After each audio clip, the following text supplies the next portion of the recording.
Hi guys! Dito tayo sa Sama Bay.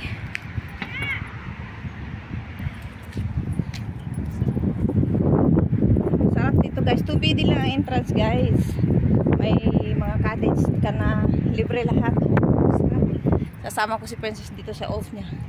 Yung mga kapatid ko nagmamadali eh. Ni-enjoy ko pa nga yung simoy ng hangin. O diba guys, ayan yun. Bagong beach ito sa may Amots Beach. Sama Bay, ang pangalan ng beach. O, diba? Sinarin sana, oh my god.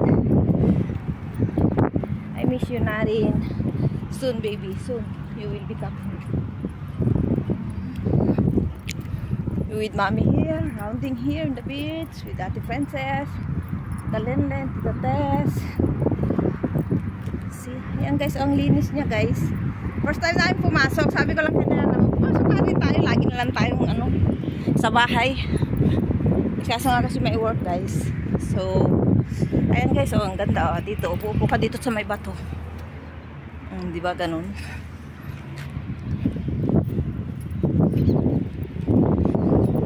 Nice.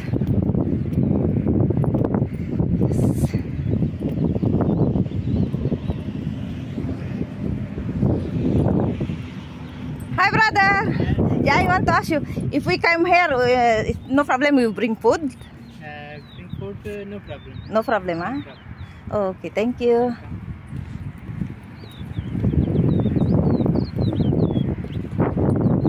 Diyan guys, oh, sarap. May mga upuan sila dyan. Libre daw yan sa 2BD lang na ibabayad. Please, libre na yan lahat. Mga cottage na yan.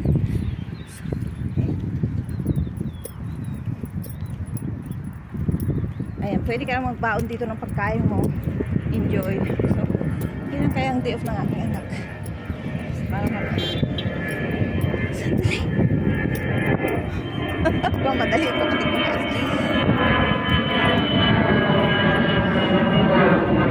Okay guys, next time na lang babalik tayo dito.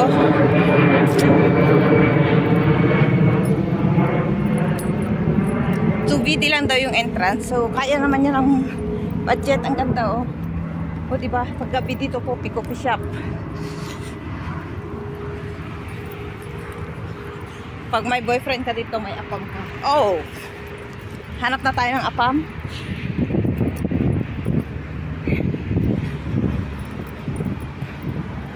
Yes, ang ganda. Ang ganda pala dito. Tagal-tagal na namin dito sa shop. Hindi man lang kami pumapasok for the first time lang.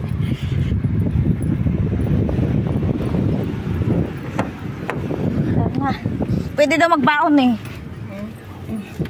Hindi maganda. Kaya nga eh. Pag day off na Princess, punta nga tayo minsan dito. Yan guys. Siya kaya lang malayo yung iikutan. One way lang siya. Ayun siya. Sama Bay. Ang ganda guys oh. Kaka-relax.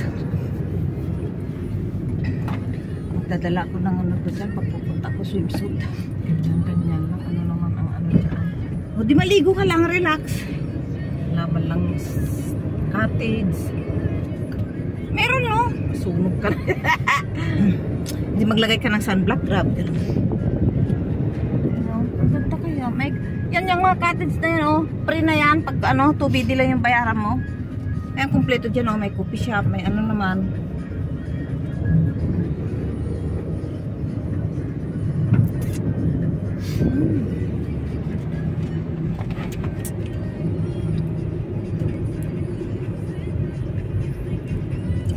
Dito sa labas, free lang ang maglakad-lakad. Pero kung gustong maligo, 2BD. Parang ginaya na nila ang Marasi, ano? Diba dati ang Marasi, free lang. Oh, tapos, sinalo na nila. Hindi ah? Bayad na. Dati na may bayad. Ang bata daw, libre lang. Pero kung siguro nasa na, may 1BD na. Doon. Exit. Ayun, sabi niya exit. Ayan, exit. Malayo palang exit. Hindi ko man nakuhaan doon. Ganda pa na doon.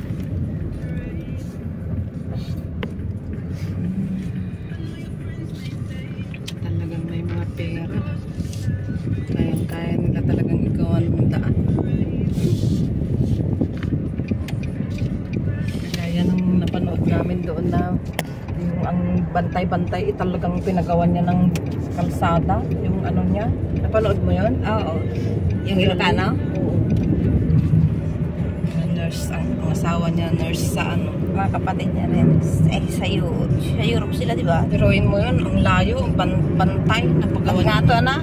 Kaso lang meron din silang meron din silang gustong bibili sana ng right of way. Kasi kagaya kila ate, wala silang right of way doon sa ano. Paano sila maglalabas ng mga kalakal nila? Galing din ng mga plano nila. Yan guys, diyan kami galing. Ngayon, babalik kami doon dahil malayo pala yung iikutan. At least alam na natin, hindi na tayo nagdataot saan tayo. Kaya nga, grabe naman kasi wala man lang tayong na mamasyal. Lagi lang tayo sa bahay. Uy.